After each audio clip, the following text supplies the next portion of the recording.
Okay, part 2 on Produce Me a Number game in arm wrestling. So, somebody was asking questions about where does this equation come from. So, but note that last time I kind of said that it follows the cosine logic, but it's not actually accurate regarding this case. So, we are not actually using the cosine because we are using a broader equation which covers all of these cases, which is here. Like, you can screenshot this and ponder it on your own time, but this is from here, Wikipedia, moment arm formula, here, this, and meaning that if this is the axis point, you have some kind of radius here, and if force is acting like this, then this is the moment arm, the perpendicular distance to the force, alright? So this is how the logic then goes, and this produces this, and this is the thing we have been using, alright? So this is from this, alright? And I went and produced us more data, and I took these kind of measurements for my own arm when we are thinking about these different trappings people can have. So as you can see, we have this is what I call here the standard against which everything else is compared against, you know? Meaning that if you would put a belt here, then for that it would be half, because it's half of this. And everything all other here is compared against this, alright? So as you can see, we have now here this kind of thing, it's just in the wrist, riser, and this number shows the length.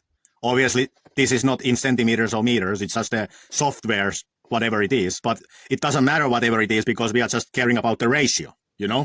Ratio does not have a unit, alright? So it factors out, so it doesn't matter what unit it is. So here is failed pronation kind of. Sometimes the pronation kind of fails this way, that your palm starts to pull up like into you. Then we have this, and here it is calculated so that it is in the midway point. We are assuming here that trap is equally loaded from up and down, which is not always the case. You can also overload the lower trap. And there we have the scenario where the lower trap is very low, and here it is like this. And then a couple of these wrist wrench situations, like this and this and this. And the difference between this and this and this and this is that here you are gripping it with the thumb, and here you don't grip it with the thumb, all right? The thumb is parallel to the handle, you know? And here you are gripping it with the thumb. And here it is taken from the midway point of these two traps. Same thing here. All right. Then the pronation, high pronation, and low pronation. So these, I took these measurements and then ran them through this Python shit. And then this is what we got. All right. And these are now here so that the highest is up here and the lowest is up here. All right. So this is the ratio. The ratio of this, whatever this is, compared to this. All right. So note now that these ratios, what we get here, is this number. So we can just take the weight and put that ratio here, because this is that ratio. All right. So let's now then look more of these things. All right. Here first, like with the Denis, somebody was asking what it would be for Denis. So I'm choosing here a frame in which Denis is speeding up the weight with the angle that he could lock and move the weight with. So this is the tracking angle and not the final angle, which kind of he is able then bend the arm more because the stack has already gained momentum. So I'm not counting that angle, I'm counting this speeding up angle. And obviously here is a huge margin of error since it seems like his arm is pointing toward Masurenko here. So like people already pointed out in the previous video, we are looking here two-dimensional image from the three-dimensional situation. And as if it would be two-dimensional. So all right, obviously margins of errors exist, but my task was to produce a number. And this is the number I produced, all right? You know, that's what I did. Here, Vitali Alatin doing his thing. The weight is 80 kilos, and this comes out 61 kilos. Here is the pounds, if somebody is interested. And here I took the vertical from this pin itself. I'm assuming the pin is upright, all right? So I'm using it as the reference of what is up, all right? and this then comes out like this. All right. So 61. And here the weight was claimed was 87. Then somebody was also asking Alatin this press thing. And yes, it would appear that there could be that much weight, even though these plates are really a little suspect, since are they really 20 kilo plates? I don't know, maybe. Let's assume they are. And this green plate is kind of suspect too. Green is not usually used for 20 kilo plates, but whatever. It was claimed, but not that it is 2-to-1 pulley. 2 cables come to this, there is pulley wheel, 1 cable comes here. Since 2 cables, the mass is suspended by 2 cables, and one of them has half the tension that this produces, and he has 1. So this is this much. And note that in this frame you can see that his forearm is perpendicular to the cable. Alright? But these are kind of like, I don't know how useful these actually are as a metric, since you actually have to get to this position to be able to use this strength, you know? Like, you are already winning pretty well if you are in this position, you know? So, but somebody asked, and this is the analysis on that. Then I looked up this Levan incident when he was training in the Dubai with Larry Wheels. I note that here Levan uses the totally strict way of holding this, so he doesn't get any reduction to this. But at the time when this happened, this was computed wrong, because what they did was that this is 2-to-1 pulley system, and then they loaded on top of it plates, and they just added the plates as is to this stack, even though these are halved, since they go to a 2-to-1 pulley system, which halve them. All right, so this computes, you know, this takes into consideration that the initial stack weight is already factored in regarding the 2-to-1 property to be this one, meaning that in reality it's double this. All right, but this computes it to be 71 kilos. But note that this is pretty hard variation of the back pressure lift, because it's almost parallel to the table, you know. This is very hard because you have hard time leaning your humerus. So it's not as it's not so easy to perform this kind of variation where this is so parallel to the ground. But anyways, he did 71 in it, which is kind of interesting when we look at these numbers. All right, that even with this reduced thing, Denis and Levan are pretty similar. All right.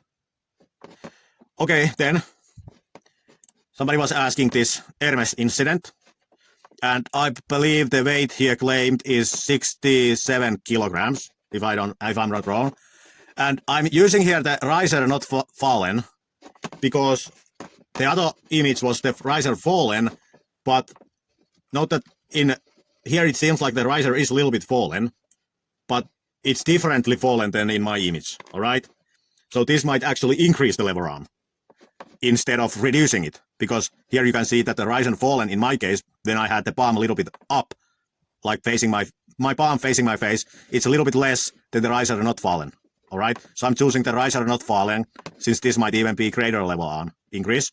And since this is so odd angle, like the forearm's pointing to us so much, it wouldn't be fair to just do the, you know, the lines, because it would hide a lot of the 3-dimensionality of it. So I'm using my laser eyes and just looking at it and estimating it to be 25 degrees up from the 90%, from 90 degrees, all right? So, but if you disagree, you can choose your number here. I choose this, all right? But if you think it's 30, then it's this much. If you think it's 10, then it's this much. You can choose it. I don't care. And this fraction is from this, all right? So if we go with the 20% from the 90 up, meaning here we are talking about this angle being 20, not this angle, all right? So 73, all right? Pretty impressive. All right, then I also, since I produced the data, Rhino Ass's back pressure PR, I think it's 72.5 kilos. And for Rhino, we use this strap, double wrap high, since he does this thing. But note that even though you would tie these together, the center of mass is still between this and this. So I'm going just with this, which is without wrapping them together. Like it shouldn't change the center of mass, which gives this factor, all right? And if you compute this with this factor, you get 65 if you round it up. So 65, which is this many pounds, all right? Then Todd Hudkins' case. Note that Todd Hudkins, like if you look at this, like he does 53 kilos here, but note that to me it looks like that the forearm is perpendicular to the cable, you know. But note that here that Todd grabs this multi-spinner so that the thumb is he's not gripping it with the thumb. Thumb is just parallel to the handle itself, all right? So it doesn't take the normal grip what you would take from a fat grip or something. So, okay, I'm assuming then that his record, which I couldn't find, I don't know what his actual record is, but I'm assuming here that his record is 68 kilograms, all right? I'm assuming that. Somebody was saying that, which is 150 pounds. If that sounds about right, then let's go with it. So I'm choosing for Todd wrist friends without thumb wrist straight, all right, this number, because it does look like his wrist is straight here, all right? And here also it would look like his wrist is straight. So I'm going with that number. So here is if we consider the 50 kilos, then it's 57. If we consider this as his PR, I could found on the video where he was doing this, but I do remember that he was getting also sometime near 70. So if we go with this number, of which video I couldn't find, 68, then it's 78, all right? So 78, which is pretty impressive given that he does it from the high cable, which is usually weaker than the low cable for people. So this is pretty impressive stuff. And if you disagree with these things, you know, you think there is an angle and you think the ratio should be something else, there is the equation, plug your shit into it and produce the number for yourself, all right? But then there was this East Side guys also, and he did 70 kilos on this. But note that he puts this belt lower. So I'm choosing the double wrap low here, all right? And if you compute 70 kilos with this number, you get this, all right? So 60 kilos, all right? But then we have also this stuff going on, where people lift these dumbbells, hook training, and people were asking about Alatin regarding that. So here was the Devon Larratt thing, all right? And here is the Gennady thing, where Gennady broke the record with the 85 kilos. And I cannot find a reason how to reduce this number. I understand that they have this kind of soft surface under the elbow, so it's a little bit easier than in the pulley machine, because the elbow is so supported. But then we have also this Pacho incident. Like Pacho did, like, this is 80 kilo dumbbell, all right? And he does break the parallel point. And here is his other buddies doing the same thing. And note that this is totally upright. Like there is no support for the elbow in this movement. So it's pretty impressive stuff in that sense. And note that they only turned this bench so that it is this kind of normal preacher call bench when they do this Levan thing. You know, just a little bit taper curve variation in the top position. But this is done with a totally upright surface. So this does not have any elbow support, all right? So 80 kilos with that is pretty impressive. But then the Alatin incident, like, look at the thing, the difference here is that Alatin goes almost totally down with the dumbbell, from which he can gain speed to go over this position. And when he does go over the position, his arm is almost totally straight, you know? This is very open angle. Like, not long ago, when Ryan Bowen was doing lifts like this, people weren't impressed, you know, and mocked his open angles. But this looks pretty open angle to me, all right? And the fact that he gained speed from the lower part of it also gives a little factor of not being totally equal to these, all right? Especially to this, which doesn't have any elbow support at all, all right? So, but it's still his movement. Like these people do not have an obligation to copy each other. They do their own things, I guess, you know? So these are my numbers from my analysis. Denis, about 70. Alatin, 61.